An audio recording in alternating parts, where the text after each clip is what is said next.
avuze ko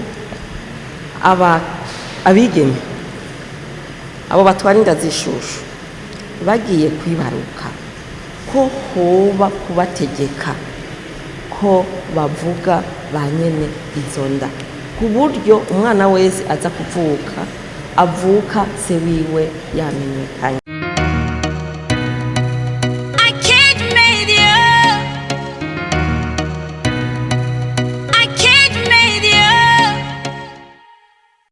Mu mubonano w'icubahiro mukuru w'igihugu cyacu cy'u Burundi yatwakiriye muri iyi minsi twimirije umunsi mukuru mpuzamakungu wahariwe agateka k'umukenyezi, ariko mu byo twayaze ubwa mbere twabanje kumushikiriza ibikorwa ihuriro ry'abakenyezi ririko rirarangura kuva mwaka w'2022.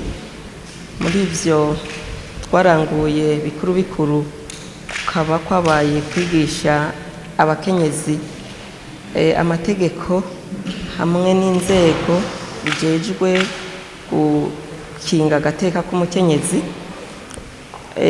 Twarabigishije, twarabahaye inyigisho z'uko boja mu makoperative mu ntumbero y'uko umukenyezi nawe agira ubushobozi mu bijanye n'uburyo bw'amafaranga.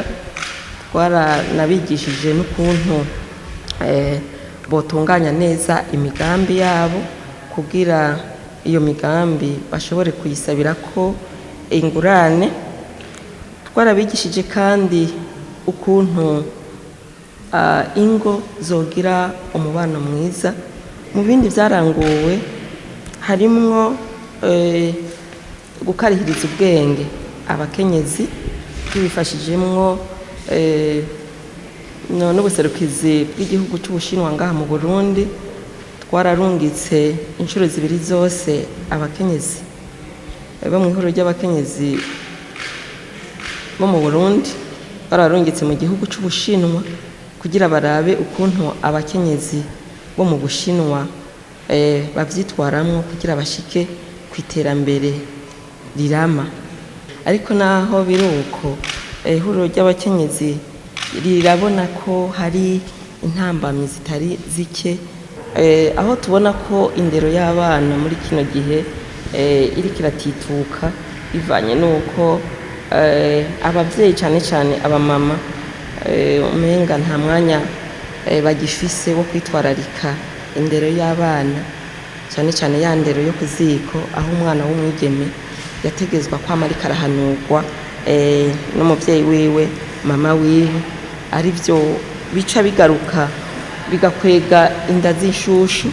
Ubu turabona abigeme benshi batwara inda z'ishushu, mbere hagira kuzibaruka ntibavuga base babo bana bavutse, gutyo ugasanga hari abana benshi banditswe bakandikwa ngo base ntibazwi. Hanyuma rero hagaca haba rero n'abana benshi bo mw'ibarabara. Injyane ziba mu ngo ziratuma abana benshi baba mw'ibarabara. Abana benshi rero bagiye mw'ibarabara burya n'ingaruka mbi ku mutekano w'imiryango no ku mutekano w'igihugu. Hanyuma mu ngorane zindi twabonye hariho ingorane zijanye n'uko umukenyezi adatorana.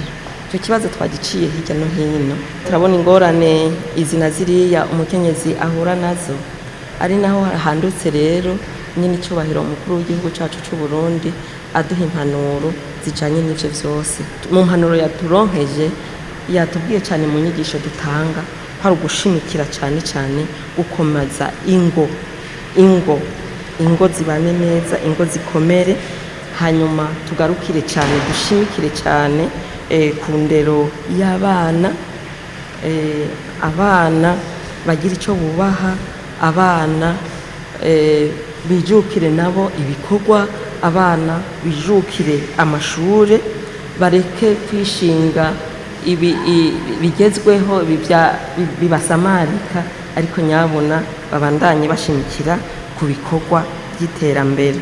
Yadusabye ko twotorerekanya izo ngorane zose tubona zituma haba ikumirwa ry'umukenyezi cyane cyane mu byo bijanye no gutorana dutororokanye izo ngorane zose kugira turabe ko zoshigwa mu itegeko rijejwe ingo n'imiryango. Yanatwemereye ko hariho umugwi w'abakozi bo ngaha kwa Ntare, tuzoheza tugakorana nk'ihuriro ry'abakenyezi mu Burundi kugira dutororokanye izo ngorane, hanyuma turabe ko zoshigwa muri iryo tegeko rijejwe ry'ingo n'imiryango.